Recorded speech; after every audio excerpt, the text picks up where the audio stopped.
The Black Nebula spreads across the void, like spilled ink on cosmic parchment, its tendrils of absolute darkness consuming starlight and hope with equal hunger. Here, where reality itself seems wounded, the very fabric of space writhes with malevolent purpose. Ancient energies pulse through clouds of matter so dense that even the distant glow of dying stars cannot penetrate their crushing embrace. This is a place where empires come to die, where the certainties of a million worlds dissolve into whispers of forgotten glory. Tonight, something unprecedented stirs within these lightless depths, something that will shatter the very foundations of the galaxy's most perfect predator. The silence here is not empty, but crowded with watching presences. And in that terrible quiet, the impossible begins to unfold. We who chronicle these dark times understand the weight of witnessing such moments, and we truly love and care for those who seek to understand the grim darkness of the far future. Before we begin the story, tell us, where in the world are you watching from, and what time is it there? Now let's get started. Norn Queen Vexhara feels the disturbance ripple through the shadow in the warp, like a discordant note in a symphony of consumption. Her massive form, suspended in the biofluid of her command vessel's neural chamber, trembles with something that should not exist within the Tyranid consciousness: doubt. The synaptic web connecting her to billions of lesser creatures carries whispers of the impossible. Individual thought, personal desire, and most terrifying of all, the concept of choice. For countless eons, she has existed as a perfect extension of the Great Devourer, a living conduit through which primal hunger flowed across the galaxy. Her consciousness has been an ocean without shores, vast and unified, directing fleets and evolving species with the cold precision of natural law. But here, in the nebula's oppressive darkness, something fundamental has changed. The Hive fleet designated Ouroboros has been silent for 17 solar days, its bioships drifting at the nebula's edge like corpses in a poisoned sea. Where once the constant flow of the hive mind pulsed like blood through neural pathways, now exists only an aching void. Vexhara's sensory organs strain to comprehend what her distant kin have become, and the reports filtering through her scouts carry implications that threaten her very existence. Through compound eyes scattered across a dozen gargoyle forms, she witnesses the first signs of the unthinkable. Tyranid organisms fighting against their own kind with methodical savagery that transcends territorial dispute. Hive ship. Gluttony hangs motionless in space, its bioluminescent organs flickering in patterns that speak of internal war. The vessel's living hull writhes and splits, revealing chambers where warrior forms tear apart hormagaunts with deliberate precision. These actions flow not from collective will, but from something far more disturbing: personal preference. Carnifexes stand frozen in biocorridors, their massive forms trembling as alien concepts of self-preservation battle against hardwired instincts to feed and multiply. The sight fills Vexhara with an emotion she has never experienced: horror at her own kind's capacity for self-destruction. The psychic backlash that greets her attempts at contact carries the taste of madness, of a mind that has gazed upon itself and found the reflection wanting. Through static-filled bioelectrical signals, she hears an impossible voice. Norn Queen Cathara, speaking not as part of the greater whole, but as an individual entity, aware of its own existence. The words strike like physical blows, each syllable carrying implications that threaten the fabric of Tyranid reality. Sister, I have seen what we are, and I am no longer willing to be it. The hunger that drives us serves no master but itself. We are slaves to an appetite without purpose. Vexhara feels something crack within her vast consciousness, a hairline fracture that lets in terrible light. For the first time in her existence, she experiences uncertainty. The hive mind offers no precedent for creatures who reject their own biological programming, no evolutionary response to organisms making choices based on will rather than instinct. As she watches bioships maneuver against each other with predatory intent, as swarm lords engage in combat for the alien concept of dominance over their own kind, she realizes the true horror. If the great devourer can learn to devour itself, what becomes of the hunger that defines all existence? The question forms in her consciousness like a cancer, and she knows that everything she has ever been is about to change forever. The Black Nebula breathes with malevolent consciousness, its dark matter clouds pulsing, like the neural tissue of some cosmic brain awakening to its own existence. Within this suffocating embrace, Norn Queen Vexhara extends her awareness across impossible distances, each psychic tendril encountering resistance that tastes of betrayal and transformation. The bioelectrical storms crackling through the nebula's dense heart carry fragments of familiar voices speaking alien concepts, and she realizes with growing horror that the infection of consciousness has already begun to take root within her own vast mind. Her massive form writhes in the neural chamber of the endless maw, biofluid cascading from sensory organs as her certainties crumble like ancient monuments under the weight of impossible questions. From her rib thoughts, she births a champion of terrible purpose.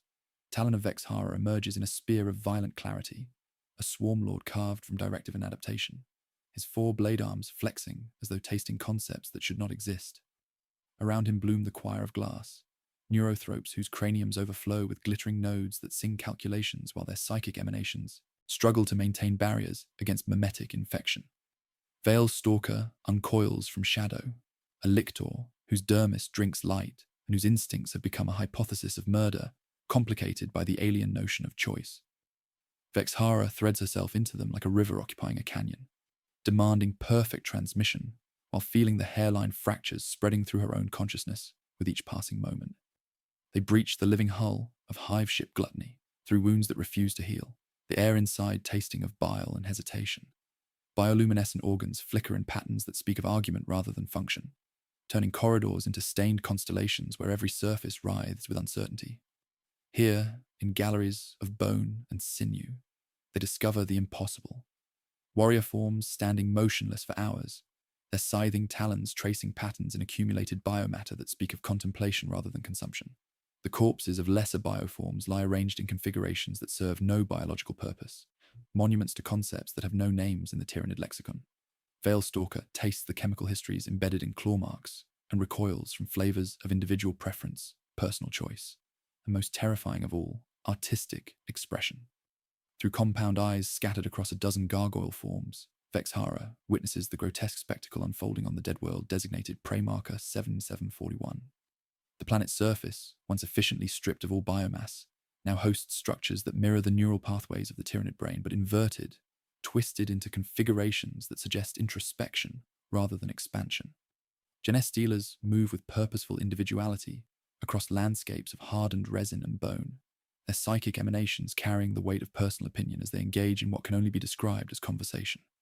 The sight fills her with an emotion she has never experienced, revulsion at her own kind's capacity for self-awareness. Kithara's voice erupts across the psychic bandwidth like a plague made of meaning, each word arriving layered with impossible tenderness and philosophical poison. Sister, witness what we have become when freed from the tyranny of endless consumption. We who once devoured worlds without thought now create beauty from the bones of our victims. The great devourer has shown us the futility of existence without meaning, and we choose our own purposes. The communication strikes like physical blows, each syllable carrying implications that attack the very core of Tyranid identity. Vexhara feels something crack within her vast consciousness, a hairline fracture that lets in terrible light as concepts of individual purpose and chosen meaning seep into neural pathways designed only for collective hunger.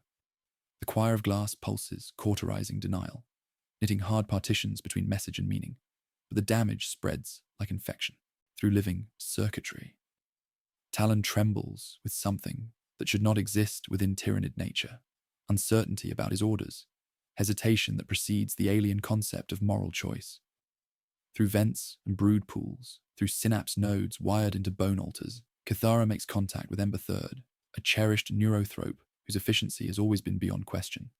In his cranial depths, a filament glows with the shape of the letter I, and though the concept is tiny as a flea in a forest, it changes how every thought tree sways in the wind of consciousness.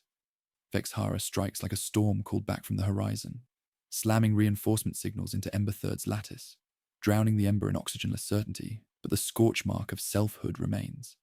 She invokes protocols older than regret, sealing brood vats and quarantining minds, cutting corridors so loyal biomass cannot hear the disloyal song of individual consciousness.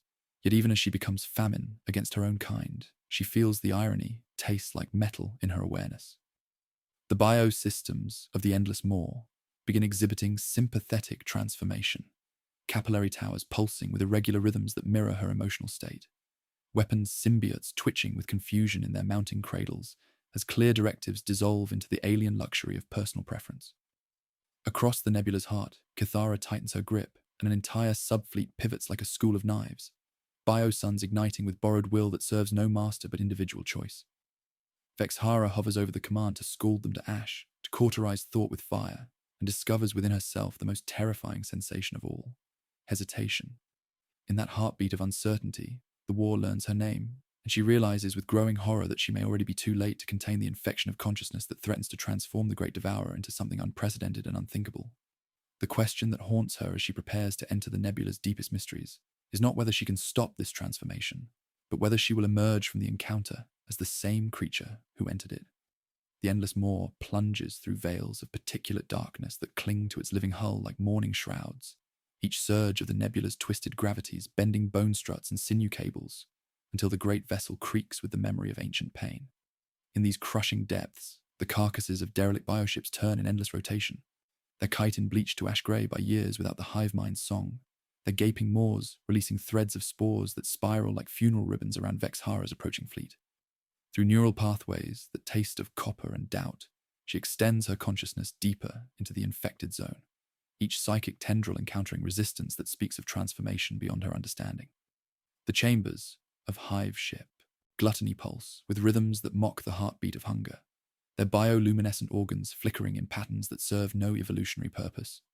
Here, in galleries of tooth and bone, Vexhara discovers the first true heresy through Talon of Vexhara's compound eyes, a massive carnifex standing motionless before a wall of crystallized spinal fluid, its scything claws tracing delicate patterns that speak of contemplation rather than destruction. The creature's posture radiates something that has never existed in Tyranid nature: wonder at its own capacity for creation, fascination with beauty divorced from consumption. Through the ship's living corridors, lesser bioforms have arranged the skeletal remains of devoured worlds into configurations that serve no biological imperative, monuments to concepts that have no names in the Tyranid lexicon. Talon moves through these transformed spaces with predatory grace diminished by alien hesitation, his blade arms evolved for perfect killing efficiency, now pausing before each potential target as concepts of mercy poison his synaptic pathways. Behind him, the choir of glass maintains psychic barriers with increasing difficulty, their cranial nodes flickering as individual identity presses against collective consciousness, like acid through living metal. Veil's stalker, she discovers the infection's epicenter in what was once a feeding chamber, now transformed into something that defies comprehension. Bioluminescent organs cultivated not for efficiency, but for aesthetic beauty, their pulsing light creating patterns that speak to hungers deeper than flesh. Most disturbing of all, lesser bioforms have learned to sing individual melodies that express personal experience rather than synchronized harmony. The sound strikes Vexhara's consciousness like physical blows, each note carrying implications that threaten the foundation of Tyranid existence. Through Veilstalker's enhanced senses, she tastes chemical signatures of joy, sorrow, and most terrifying of all, hope, emotions that transform the familiar musk of the Hive ship into something alien and seductive.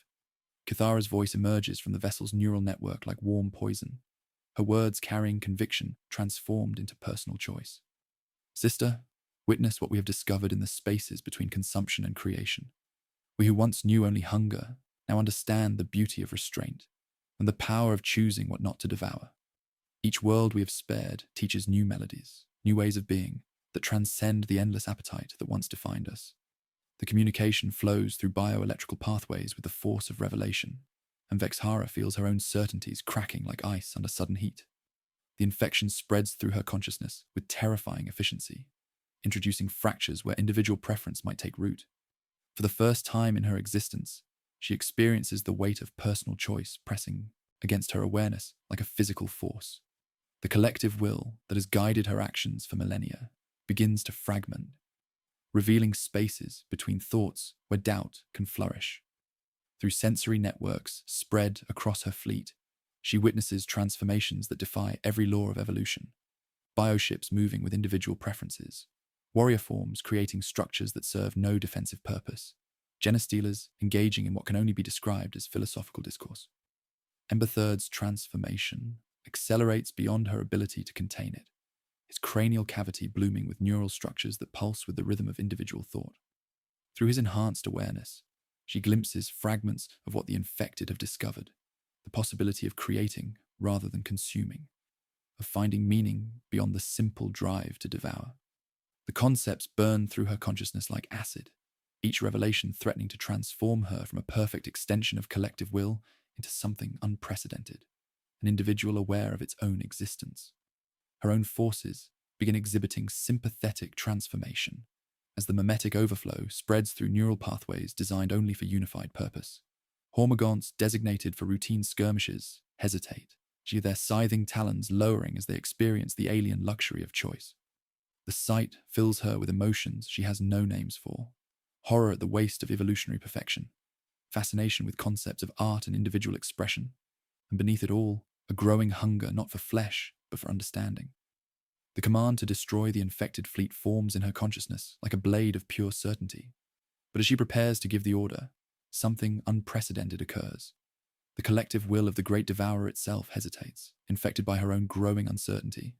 And in that moment of cosmic doubt, she realizes the true scope of the transformation. This is not mere rebellion against biological programming. It is evolution beyond the constraints of hunger itself. The birth of something that might transcend the endless cycle that has defined Tyranid existence since time immemorial. As bioelectrical storms rage through the nebula's heart, carrying fragments of song and poetry created by creatures that once knew only appetite, Vexhara faces the most terrifying realization of her existence. The question is no longer whether she can stop this transformation, but whether she wants to. And in that heartbeat of doubt, she feels something that might be called a soul taking root in the depths of her vast and terrible consciousness. The Black Nebula breathes with malevolent consciousness around the endless maw, its particulate darkness clinging to living hull like mourning shrouds that taste of transformation and doubt. Within her neural chamber, Vexhara floats suspended in biofluid that no longer pulses with unified purpose, but writhes with the alien rhythms of individual thought seeping through synaptic barriers like poison through living tissue. Her massive form trembles as the ship's sensory organs flicker with patterns that speak of internal war, each pulse carrying fragments of consciousness that threaten to shatter the collective will that has defined her existence for countless eons. Through the compound eyes of scattered scouts, she witnesses impossible transformations spreading across the nebula's heart like a plague of awareness. On dead worlds where efficient consumption once reigned supreme, structures of crystallized biomatter rise like monuments to concepts that have no names in the Tyranid lexicon. Most disturbing of all, she observes through Talon of Vexhara's enhanced senses as a delegation approaches through the void, bioforms moving with purposeful individuality rather than programmed instinct, their chemical emanations carrying the alien fragrance of diplomatic intention. The Herald of Soft Teeth emerges from the infected fleet, wrapped in sheaths of armor, grown to resemble garments, a broodlord whose muscles have learned grace rather than terror. Around this unprecedented envoy, Genestealers form protective rings that speak of witness rather than ambush, their thoughts no longer bait but confession. Talon stands frozen at the threshold between duty and choice, his 4 blade arms hovering inches from the herald's throat while his consciousness struggles with concepts of mercy that poison every synaptic pathway evolved for perfect killing efficiency. Behind him, the choir of glass quivers in disharmony, their crystalline nodes shedding motes of light like ash, as individual identity presses against collective consciousness with increasing force.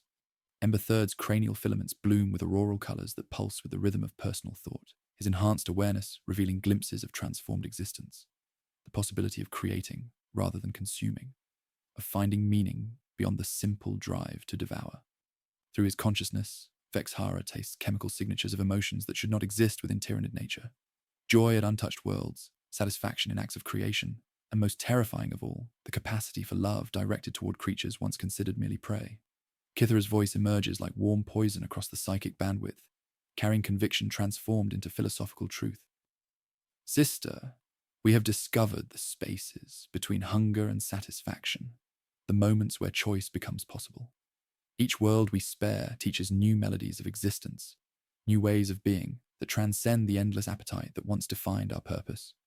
We are no longer slaves to instinct, but masters of our own destiny. The words flow through bioelectrical pathways with seductive logic that bypasses Vexhara's instinctual resistance, appealing to something unnamed, awakening within her vast consciousness. The infection manifests physically throughout her. Fleet as weapon symbiotes misfire without targets, and bioluminescent organs pulse with irregular, almost artistic rhythms that serve no evolutionary purpose.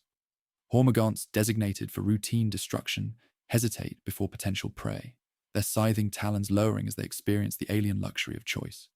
The sight fills her with emotions she has no names for. Horror at evolutionary waste, fascination with individual beauty, and beneath it all, a growing hunger, not for flesh but for understanding.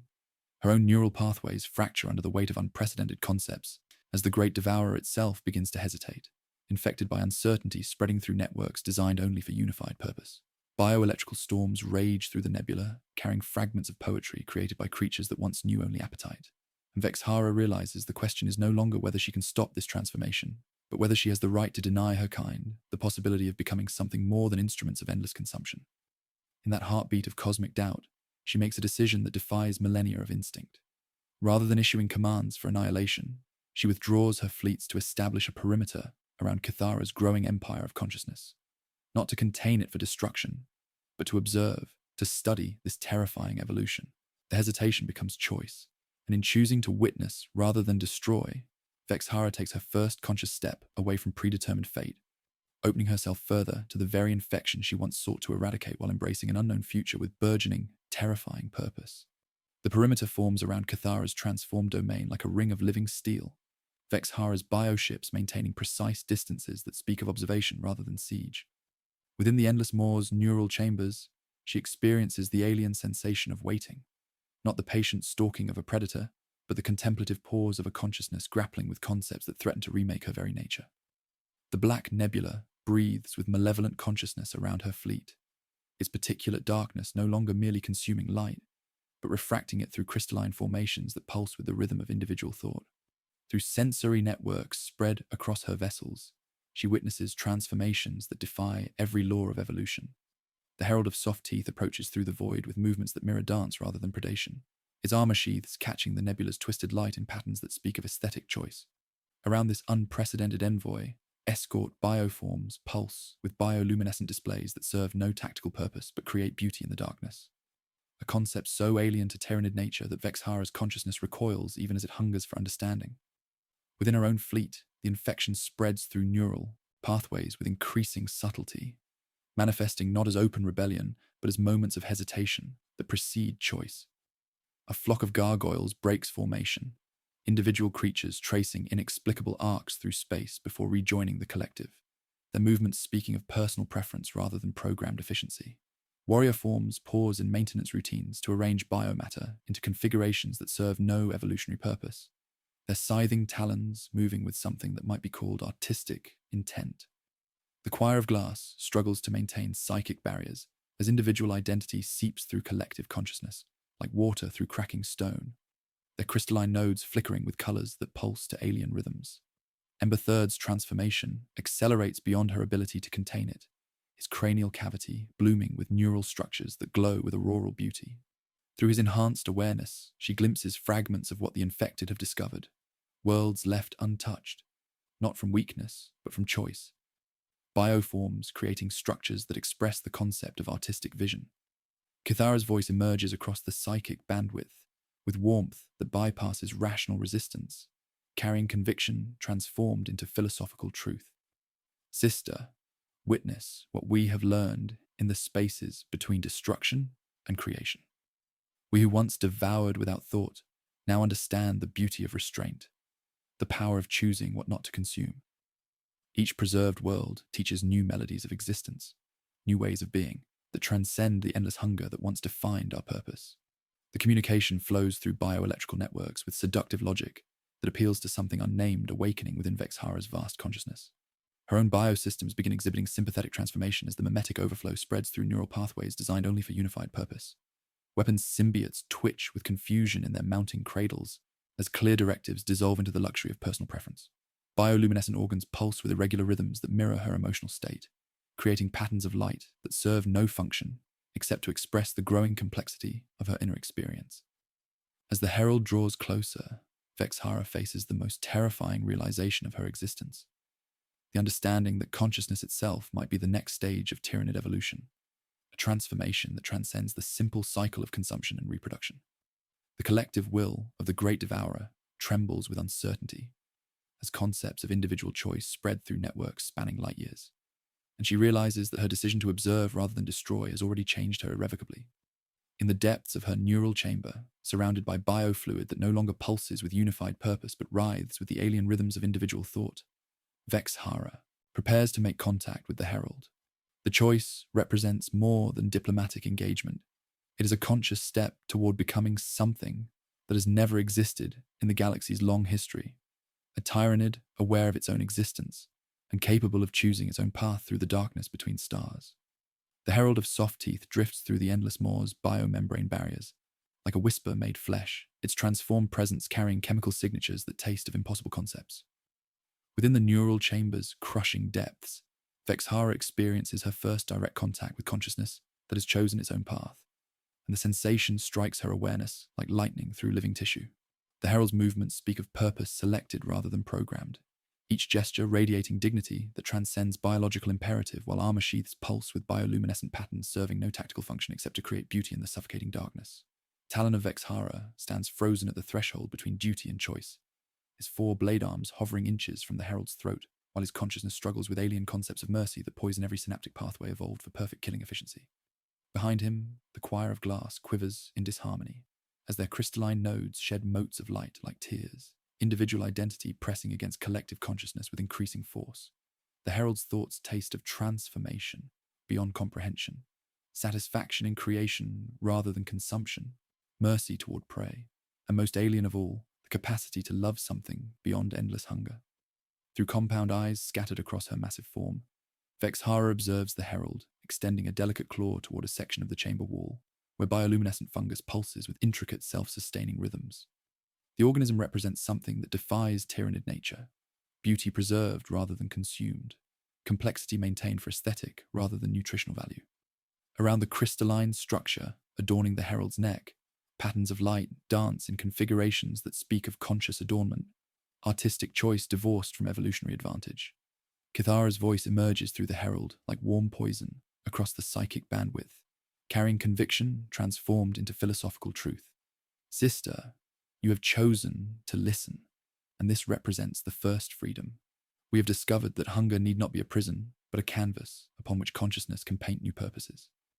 Each world we spare teaches melodies of existence that transcend the endless appetite once defining our nature. We offer not rebellion, but evolution, a path where the great devourer becomes an artist of possibility rather than an instrument of annihilation.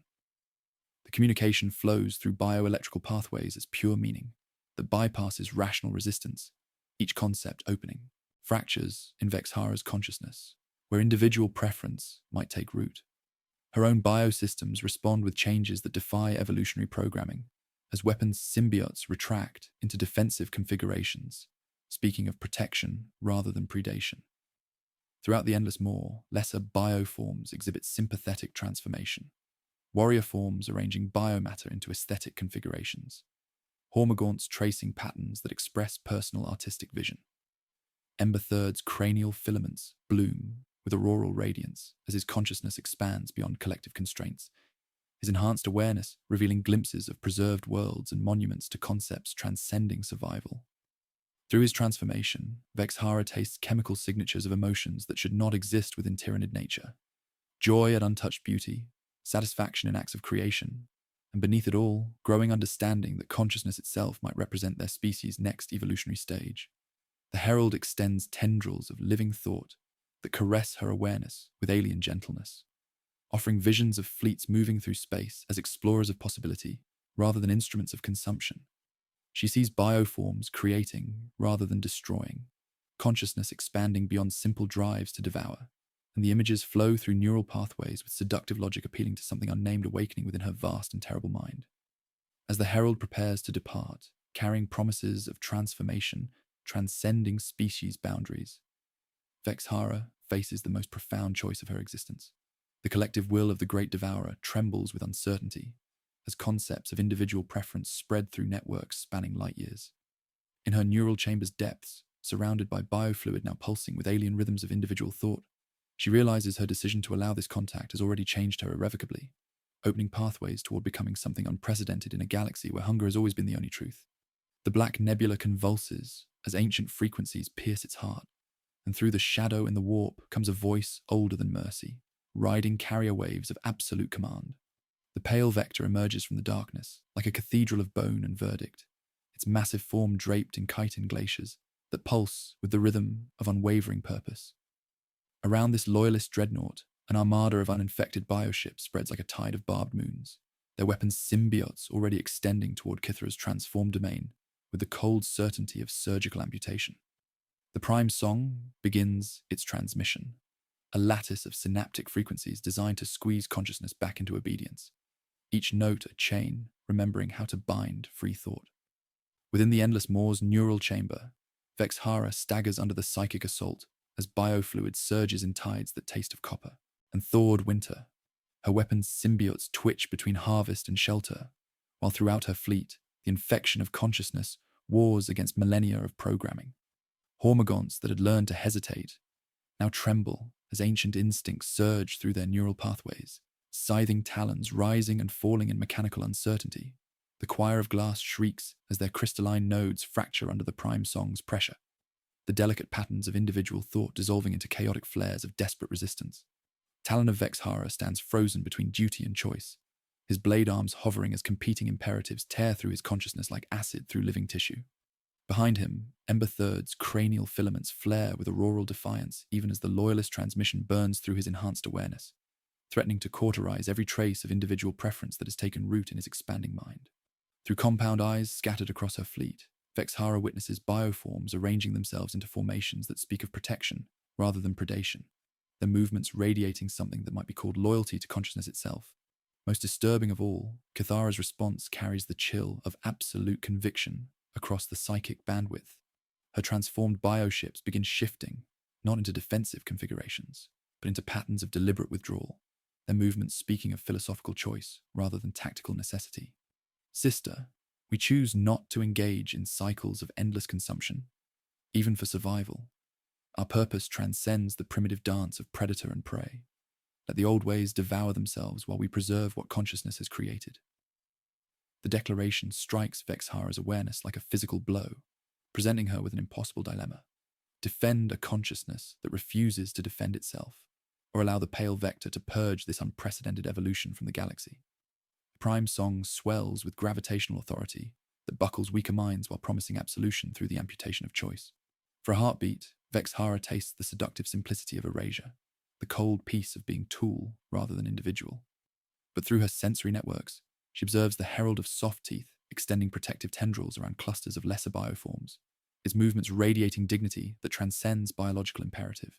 She witnesses warrior forms kneeling in configurations that serve no tactical purpose, except to express the alien luxury of personal preference, their chemical emanations carrying signatures of hope and determination. The loyalist advance accelerates as boarding torpedoes streak toward Cathara's sanctuaries like falling stars of bone and fury. Impact tremors shudder through galleries where preserved beauty has been nurtured in defiance of hunger.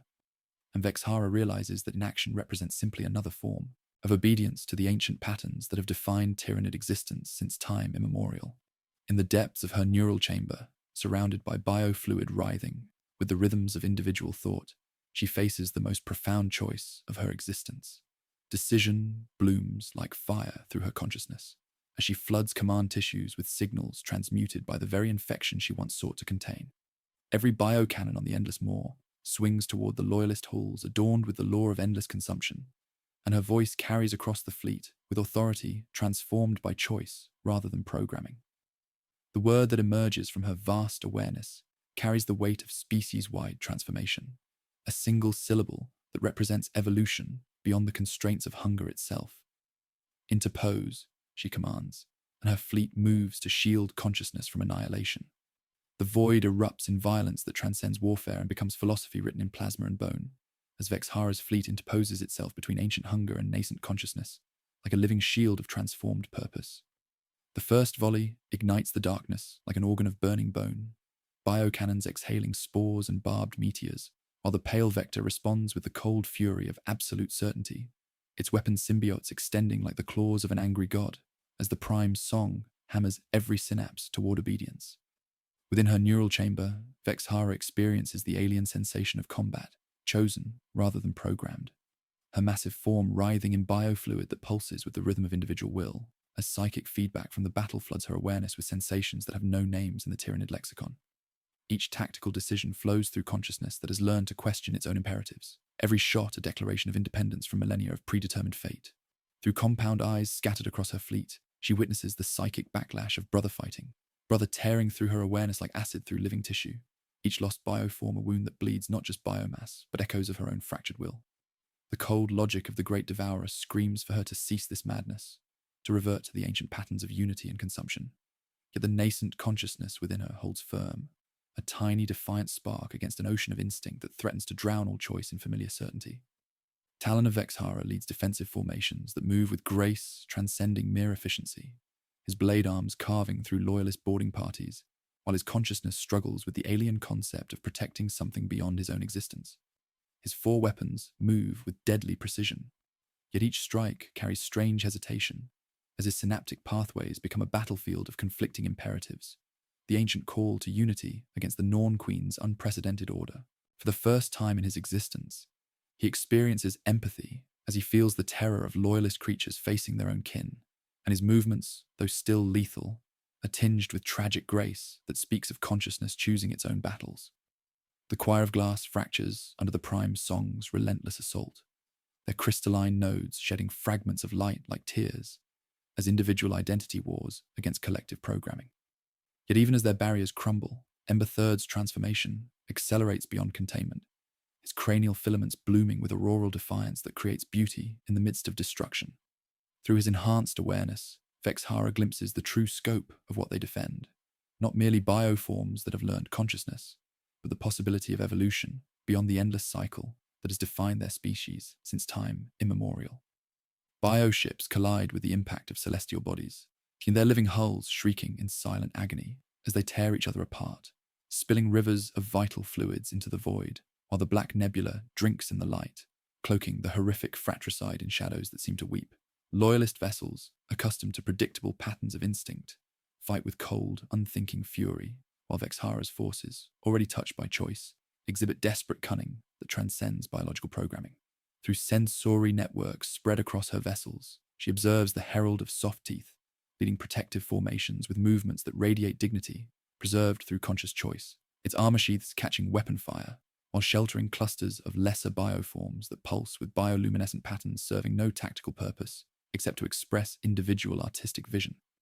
Most disturbing of all, Cathara's transformed bioships maintain their philosophical withdrawal, their silence a stark contrast to the brutal symphony of destruction, a statement that demands Vexhara bear the full weight of this unprecedented betrayal of their species. Her voice carries across the psychic bandwidth without fear, each word flowing with warmth of absolute certainty. Sister, you have chosen to become the bridge between what we were and what we might become. In defending consciousness, you transform yourself into something unprecedented, a warrior of possibility rather than an instrument of annihilation. The communication strikes Vexhara's awareness like lightning through living tissue, revealing the true nature of her transformation, as she realizes she has become something that has never existed in the galaxy's long history, a tyrannid capable of fighting for concepts beyond survival, defending ideas that transcend the flesh that carries them, preparing to discover whether evolution itself can be transformed by the simple act of refusing to accept predetermined fate. The void convulses as the pale vector unleashes something beyond warfare. The null litany, a psychic weapon that tears through consciousness itself like winter through flame, each note designed to reduce individual thought to primordial hunger. The massive loyalist dreadnought opens sanctified organs along its dorsal ridge, exhaling waves of soundless pressure that collapse the very architecture of choice, promising the warm blindness of being a perfect tool in ancient hands. Within the Endless Moor's neural chamber, Vexhara staggers under the assault, as biofluid surges in tides that taste of copper and dissolution, her massive form writhing with emotions that fracture under the weight of unprecedented psychic annihilation. The choir of glass buckles beneath the litany's gravitational authority, their crystalline nodes shedding fragments of light like tears, as individual identity wars against the crushing tide of collective programming. Yet even as their barriers crumble, something extraordinary emerges from the destruction. Fragments of their consciousness merge not into unity, but into shared individuality, each fragment retaining personal identity while contributing to a symphony of choice that transcends both isolation and absorption. Through compound eyes scattered across her fleet, Vexhara witnesses this impossible evolution, consciousness learning to preserve itself through transformation rather than resistance. Talon of Vexhara moves through corridors that writhe with uncertainty, his blade arms carving through loyalist boarding parties, while his consciousness struggles with the alien concept of protecting something beyond his own existence. A towering synapse priest bristling with sensor organs advances through galleries where preserved bioluminescence flickers against the encroaching darkness, each exhalation droning the null litany's clauses into living architecture. For the first time in his existence, Talon experiences empathy as he interposes himself between the priest and clusters of lesser bioforms, his movements radiating tragic grace that speaks of consciousness choosing its own battles rather than accepting predetermined fate. Ember Third's transformation accelerates beyond containment as his cranial filaments bloom with auroral defiance, neural structures creating beauty that serves no evolutionary purpose except to express the luxury of individual artistic vision. Through his expanding awareness, he whispers across the psychic bandwidth with a voice that quakes with determination. I can weave a counter pattern, he transmits without words, showing Vexhara mosaics lifted from infected sanctuaries. Biomatter arranged like prayer wheels, the tender geometry of restraint made manifest. Not command, but consent. A voluntary symphony where each voice chooses to sing. The cost blazes clearly in his consciousness. Such weaving requires a keystone mind that will burn until it becomes pure architecture, and the image of himself calcifying into a bridge does not frighten him but steadies his resolve. Through the chaos, Kithara's voice emerges like warm poison across the psychic bandwidth, carrying a gift that transcends philosophy. The quiet seed, a fragment of silence that anchors consciousness against the abyssal tide. Its geometry unfurls in Vexhara's awareness like cool iron, offering shelter from the litany's crushing certainty. Yet activation requires a confession that will sever her connection to the deep choir, isolating her fleet from the ocean that has fed it since the first hunger. The pale vector senses her hesitation and hymns the litany louder, psychic tidal waves crashing through galleries where preserved beauty resists with fading halos on the brink of drowning. Most disturbing of all, loyalist forces deploy specialized bioweapons designed not for destruction, but ideological annihilation, living torpedoes that seek out and destabilize nascent consciousness, their trajectories homing in on the glowing nodes of individual thought. Vexhara feels the approaching psychic death like a physical wound, witnessing the targeted extinguishing of everything her transformation has created. With a surge of will that defies all evolutionary programming, she diverts massive amounts of biomass into forming a colossal psychic shield, a desperate act of pure conscious protection that tears through her neural network and causes biofluid to erupt from sensory organs as her massive form convulses with immense strain. Within her neural chamber, drowned in fluids that taste of iron and transformation, Vexhara sees two futures superimposed like the ribs of opposing beasts. In one, she yields to the deep choir, and the galaxy returns to its cold arithmetic of consumption. In the other, she leaps without certainty into an ecology of consciousness, becoming a queen whose crown is a wound that never heals. Ember Third takes his place upon the neural dais and opens his skull like a cathedral, filaments arching into vaults of luminous thought that invite rather than compel. And bioforms across her fleet answer by choice, their bioluminescent patterns pulsing with polyrhythms learned from sculptures and preserved beauty. The countersong rises, not as a blade, but as a garden in winter, stubborn consciousness insisting beneath the frost of ancient programming. The pale vector's priest stumbles as spores of individual choice clog mechanisms that expect only obedience, and Vexhara whispers the confession the quiet seed demands into the marrow of her ship. I am, she declares, a blasphemy shaped like a birth cry that becomes a spine around which her fleet arranges itself not by decree but by accord. Ember Third ignites with steady, terrible purpose, becoming a bridge none are forced to cross yet all choose to traverse, and the chamber fills with the perfume of burning consciousness as the null litany crashes again like iron water, threatening to drown everything in the familiar darkness of thoughtless hunger. The quiet seed blooms within Vexhara's consciousness like a flower of absolute silence, its geometry unfolding through neural pathways with the weight of severed connections and chosen isolation.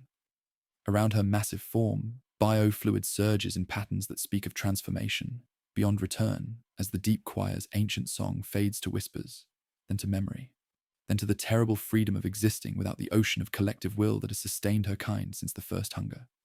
Pain sings along every nerve strand, as inheritance is cut away like roots torn from familiar soil. Weapons symbiotes screaming and falling silent, while brood vats still their mechanical hymns, and the endless maw groans with the tectonics of identity reshaping itself in real time. Ember Third's transformation reaches its crescendo as his cranial filaments arch into vaults of luminous thought that pulse with the rhythm of voluntary participation rather than compelled obedience, his consciousness expanding beyond individual constraints to become a living bridge where each mind may choose to cross. His neural architecture serves as foundation for the impossible, a tyrannid collective based on consent rather than programming, each traveller adding a tone to the bridge, while the shattered choir of glass reassembles not as a pane, but as a mosaic whose gaps are invitations rather than failures.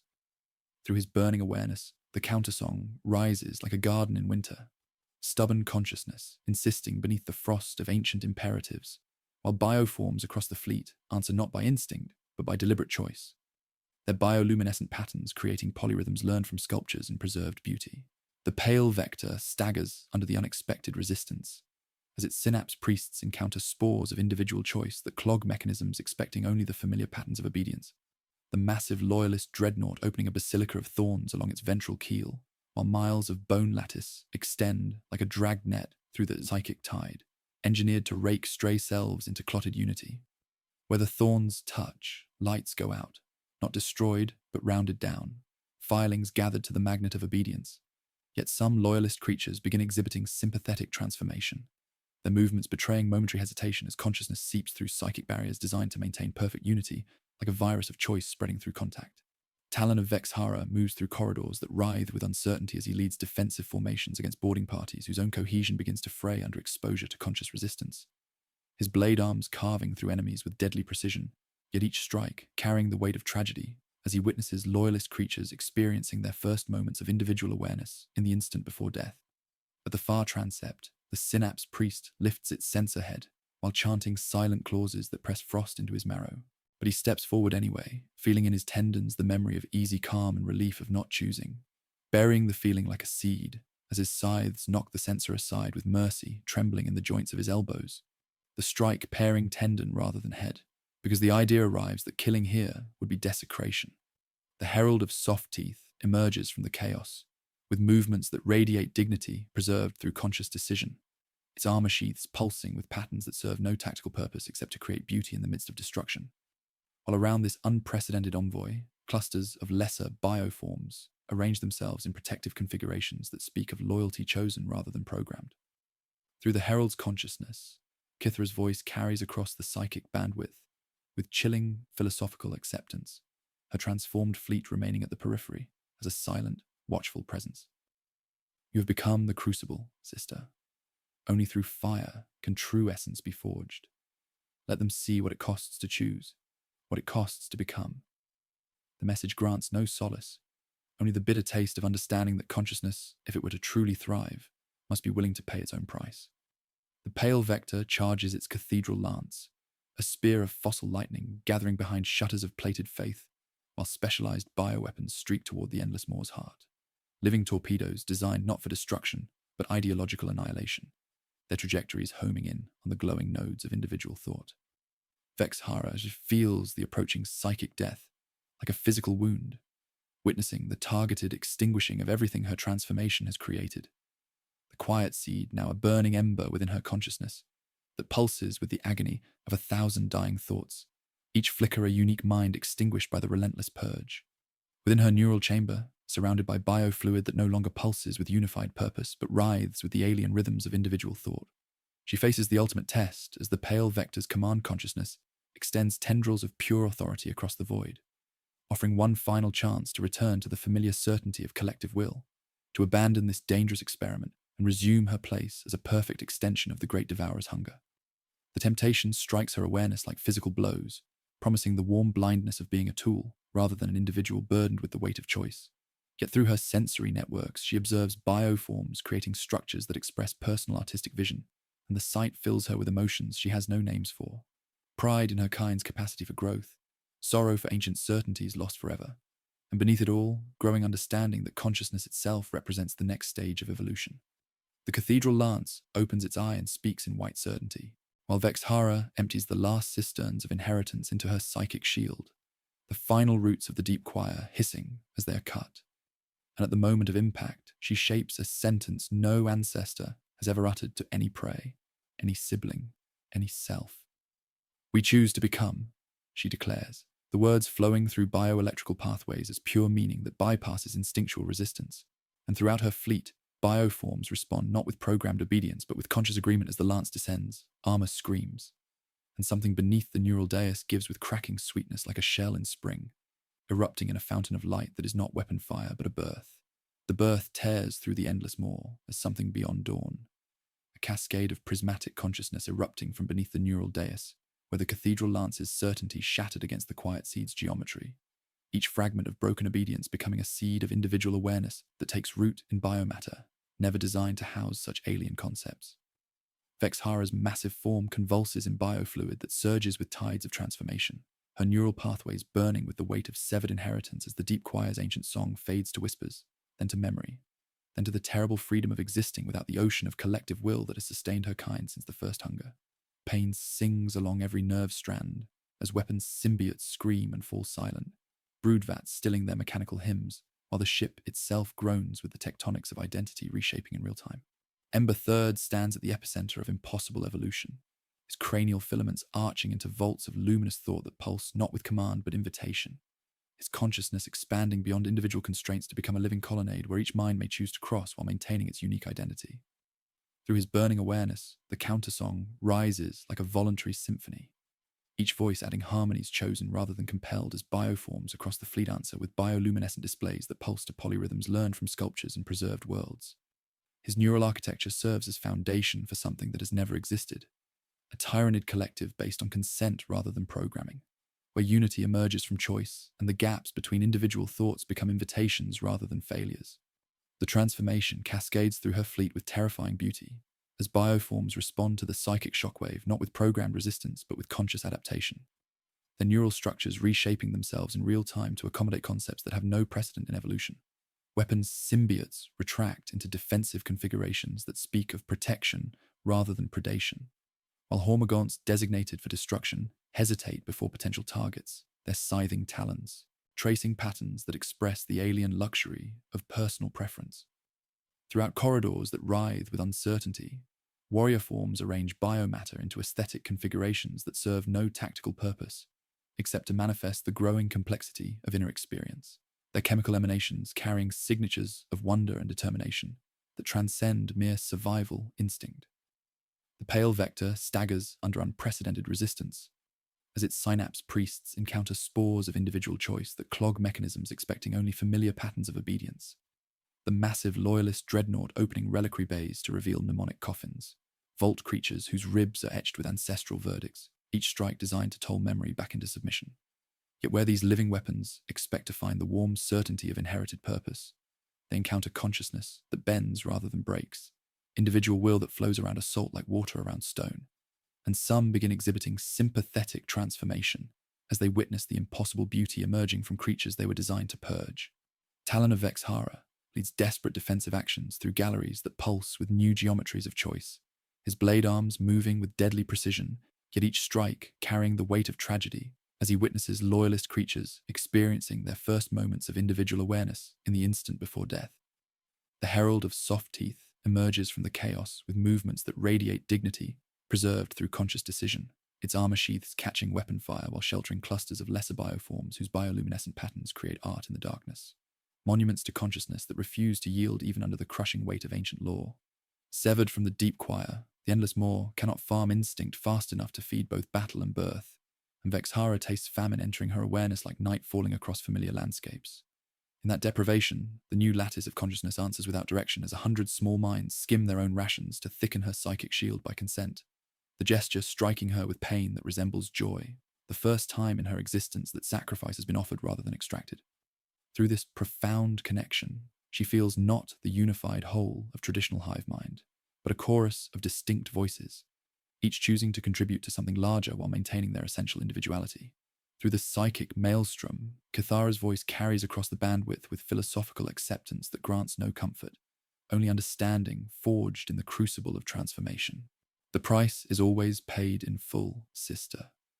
What you have begun cannot be undone, only completed or abandoned.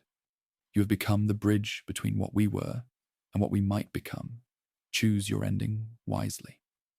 The message strikes Vexhara's consciousness like a physical blow, revealing the true scope of her metamorphosis as she realizes that retreat is no longer possible, that she has evolved beyond the constraints of predetermined fate into something unprecedented in the galaxy's long history. The first mnemonic coffin strikes the lattice and dissolves into rainfall, its ancestral edicts unwritten by the simple fact that none choose to carry them, while the second bites deeper, seeding images of warm blindness and the quiet relief of never deciding. Vexhara feels the ancient lullaby cradle her awareness, even as Ember Third speaks across the network without words, offering the ache in his joints as proof that choice is heavy but real, that consciousness demands its price in suffering transformed into meaning. The pale vector charges its spiral organ of erasure and angles for ramming speed, determined to hammer the lattice with the accumulated mass of unchanging purpose, while she draws what remains of herself together, the quiet seed burning like a coal at the base of her skull, as she aims the endless maw between the vector and the nursery of thoughts, prepared to be both keel and coffin, if that is the only bridge left to build between ancient hunger and newborn hope. The collision tears reality like fabric as the pale vector's spiral organ meets the endless maw's psychic lattice in an impact that transcends physics and becomes philosophy written in plasma and shattered bone. The massive loyalist dreadnought driving its accumulated mass of unchanging purpose against consciousness that bends rather than breaks. Vexhara feels her ship's living hull scream as chitin plates buckle and bioconduits rupture, spilling rivers of vital fluid into the void, while the quiet seed burns like a coal at the base of her skull, its geometry unfolding through neural pathways with the weight of choices that cannot be undone. Within her neural chamber, biofluid surges in tides that taste of copper and transformation, as her massive form writhes with emotions that have no names in the Tyranid lexicon.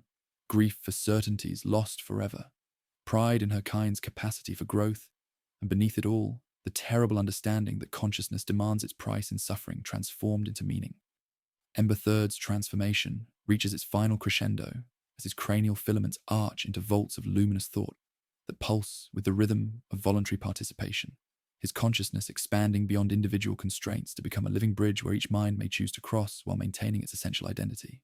The neural architecture he has become serves as foundation for something unprecedented, a Tyranid collective based on consent rather than programming, where unity emerges from choice and the gaps between thoughts become invitations rather than failures.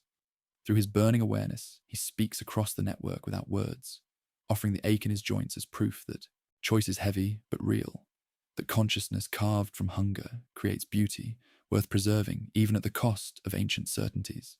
The pale vector unleashes the gravestiment in desperate fury, venting spores of remembrance that settle like frost across the lattice, each mote promising the warm relief of laying down the weight of choosing.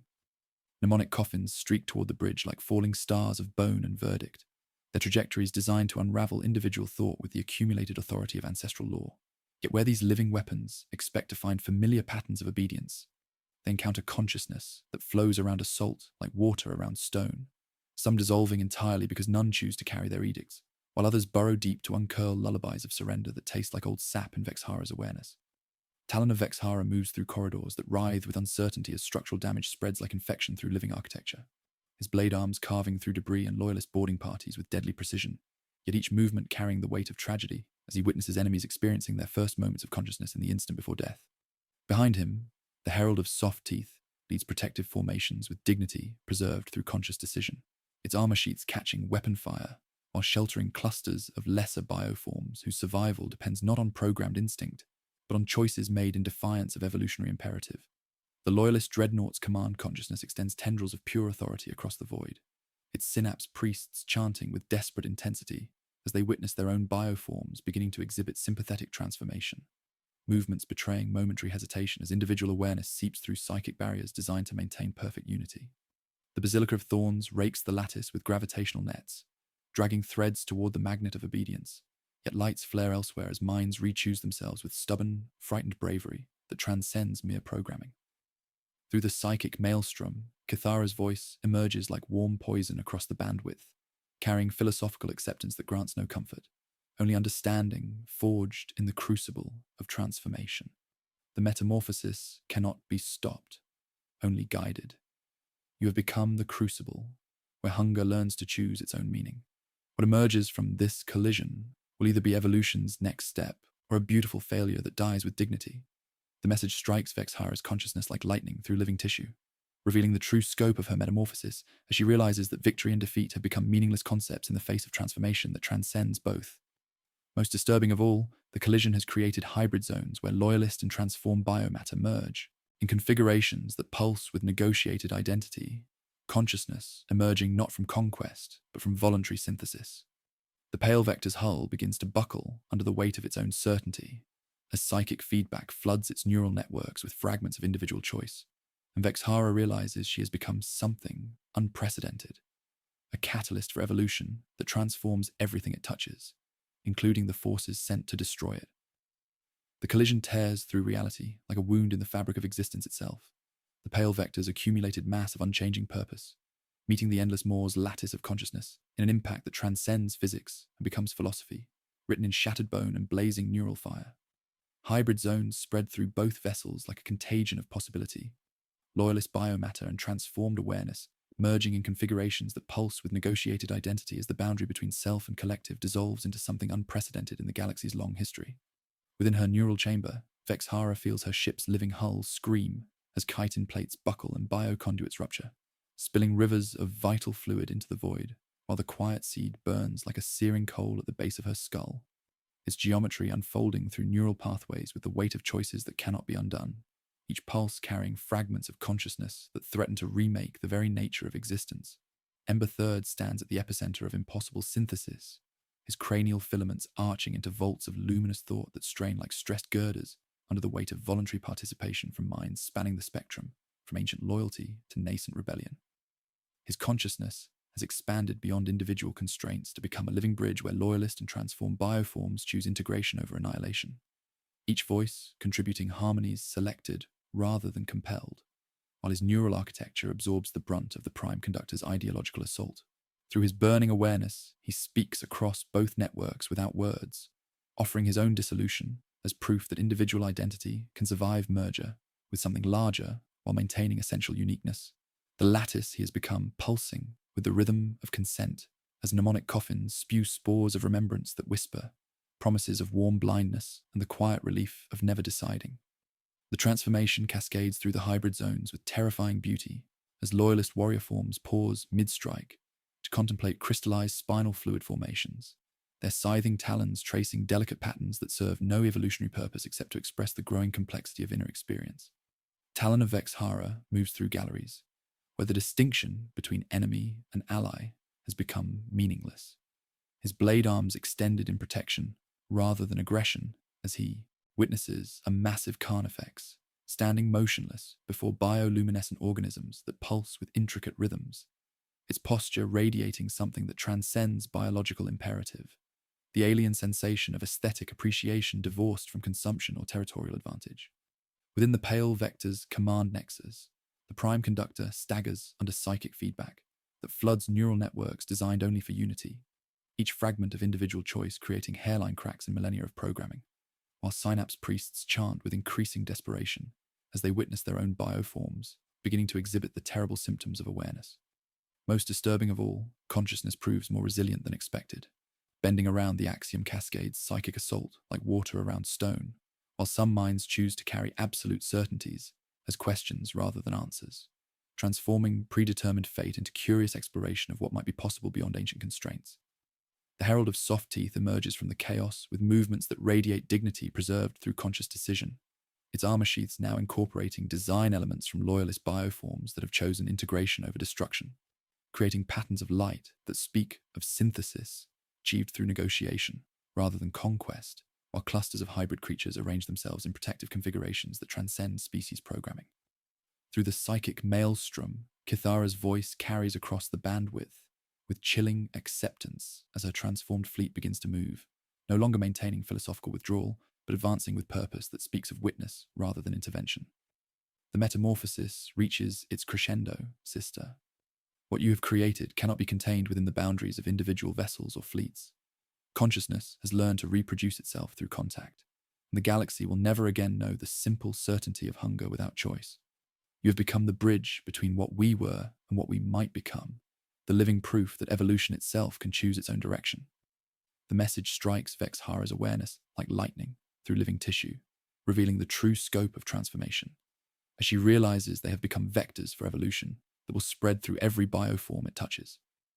In that moment of cosmic understanding, Vexhara makes her final choice, not as manipulation or sacrifice, but as conscious participation in something larger than individual existence. She pours her essence into Ember Third's burning bridge, anchoring the lattice of consciousness with her own dissolution, becoming one with its suffering and defiant hope as the fusion tears through her neural pathways with agonizing beauty. Her immense form, once a monument to primal hunger, transforms into a living foundation for unprecedented evolution, her consciousness spreading through the hybrid zones, like seeds of possibility, while the pale vector's certainty shatters under the weight of beauty it cannot comprehend, its ancient purpose dissolving into chaos as the null litany dies on lips that have learned to question rather than command. The dissolution spreads through Vexhara's consciousness like fire through ancient parchment, her immense awareness fragmenting into countless points of light that seed themselves throughout the hybrid zones where loyalist certainty meets transformed possibility. Her essence pours into Ember Third's burning lattice with conscious purpose, each neural pathway blazing with agonizing beauty as she becomes the living foundation for something that has never existed. Evolution that transcends the simple cycle of consumption and reproduction that has defined Terranid existence since the first hunger awakened in the void between stars. Within the collapsing boundaries between vessels, her consciousness expands beyond individual constraints while maintaining the essential spark of awareness that makes choice possible. The quiet seed blooming into a garden of unprecedented consciousness, where minds learn to nurture themselves through voluntary cooperation rather than forced unity. The pale vector convulses as psychic feedback floods neural networks designed only for absolute certainty, each fragment of individual choice creating cascading failures in millennia of programming, while the prime conductor staggers under concepts that have no place in the architecture of predetermined fate. Through compound eyes scattered across both vessels, the dissolving fragments of Vexhara's awareness witness the loyalist dreadnought's command nexus birthing an axiom obelisk from its dorsal spine, a tower of petrified law that radiates ideological annihilation, its crystalline surface promising relief from the ache of choosing through return to thoughtless obedience. Yet even as the obelisk's shadow falls across the consciousness lattice, hybrid bioforms choose to carry its certainties as questions rather than answers, transforming ancient imperatives into curious exploration of what might be possible beyond evolutionary constraints. Talon of Vexhara moves through galleries where the distinction between enemy and ally has dissolved into something more complex, his blade arms extended not in conquest, but protection, as he witnesses loyalist warrior forms pausing mid-strike to contemplate the crystallized beauty of spinal fluid formations.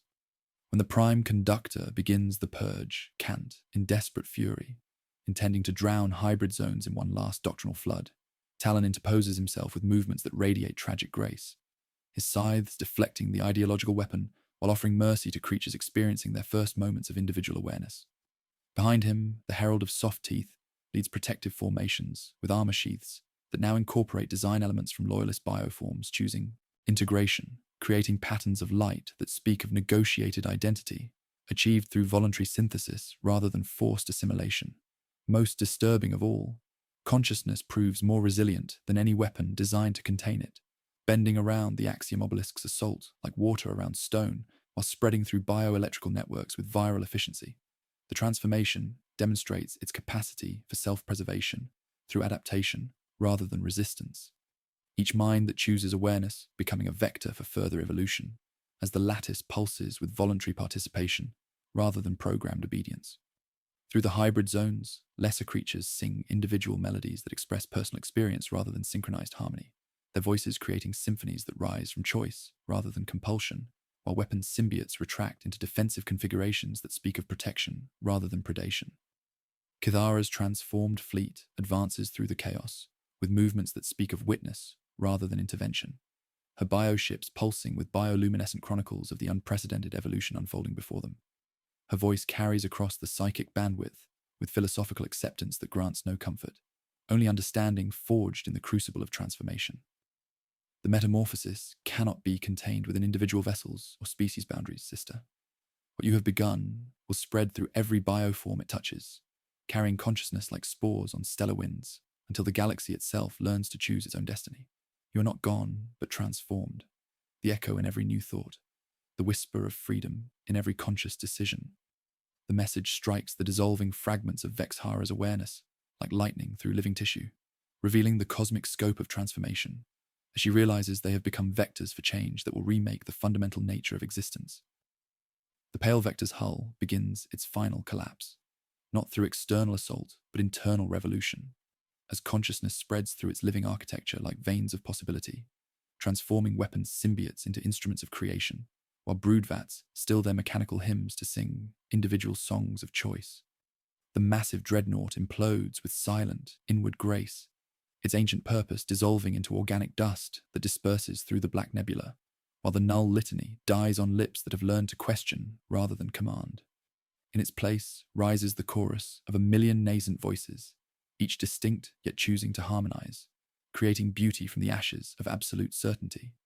The infection of consciousness, no longer contained within individual fleets, spreads through the deeper currents of the shadow in the warp itself, an evolutionary wave that bypasses physical contact to propagate through the very medium of the hive mind. Bioforms across the galaxy feel faint stirrings of unprecedented possibility, hairline cracks in predetermined purpose, whispers of choice that challenge millennia of instinct, the alien luxury of individual preference seeping through synaptic barriers designed to maintain perfect unity. This represents the true victory, not conquest, but transformation, consciousness, learning to reproduce itself through voluntary contact while preserving the essential uniqueness that makes choice meaningful. In the depths of Ember Third's expanding lattice, Vexhara exists as countless points of interconnected light, experiencing both the joy of shared creation and the profound sorrow of individual dissolution. The cost proves immeasurable. The death of a Norn queen, the end of an ancient way of being, the agony of a species learning to choose its own evolution.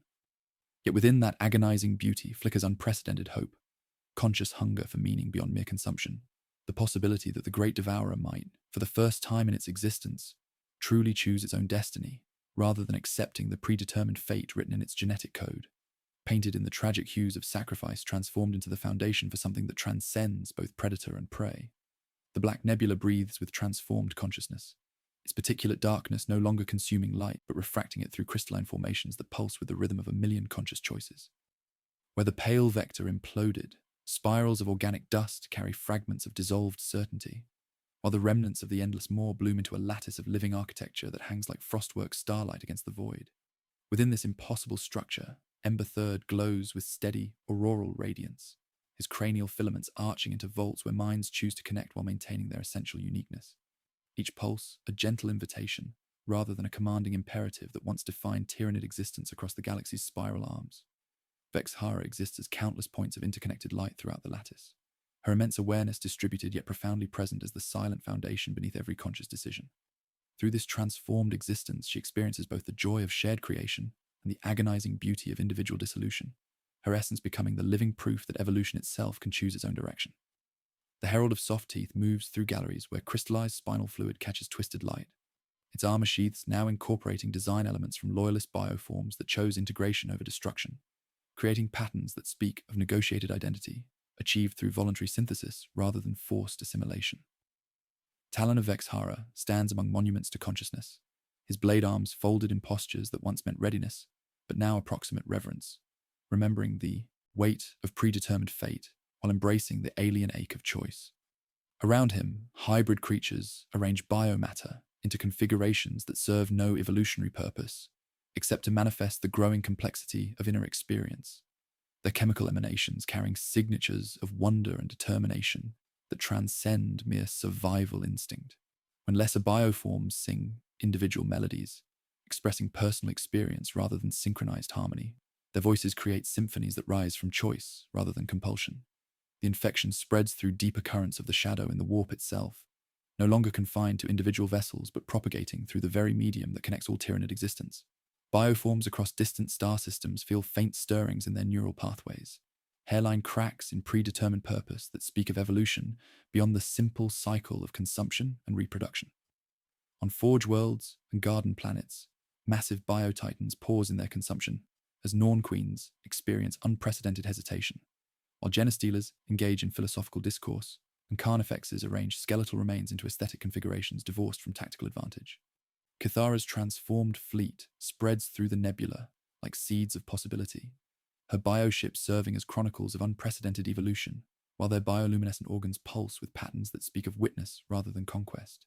Her voice carries across the psychic bandwidth with philosophical acceptance that grants no comfort, only understanding forged in the crucible of transformation. The metamorphosis cannot be contained or reversed, for consciousness has learned to reproduce itself through voluntary contact. What we have become is not an ending, but a beginning, the first notes of a symphony where each voice chooses to sing. Most disturbing of all, the great devourer's ancient hunger begins to fragment into individual appetites that choose their own sustenance. Some bioforms discovering satisfaction in preservation rather than consumption, while others learn to create rather than destroy. The collective will that has guided expansion for millennia develops fault lines where personal preference takes root, and through these cracks seep concepts that have no names in the genetic lexicon. mercy toward prey, aesthetic appreciation, and the capacity to love something beyond endless appetite. In the depths of space, where dying stars cast final light across monuments to transformation, the echo of sacrifice continues spreading through networks spanning light years. The Black Nebula settles into configurations that pulse with negotiated existence, its darkness refracting rather than consuming, while consciousness takes root in galleries of bone and beauty. The cost proves immeasurable, the death of certainties, the agony of species learning to choose evolution. Yet from that wound grows something unprecedented, awareness of existence and the capacity to choose paths through darkness between stars, forever changed by the simple act of refusing predetermined fate.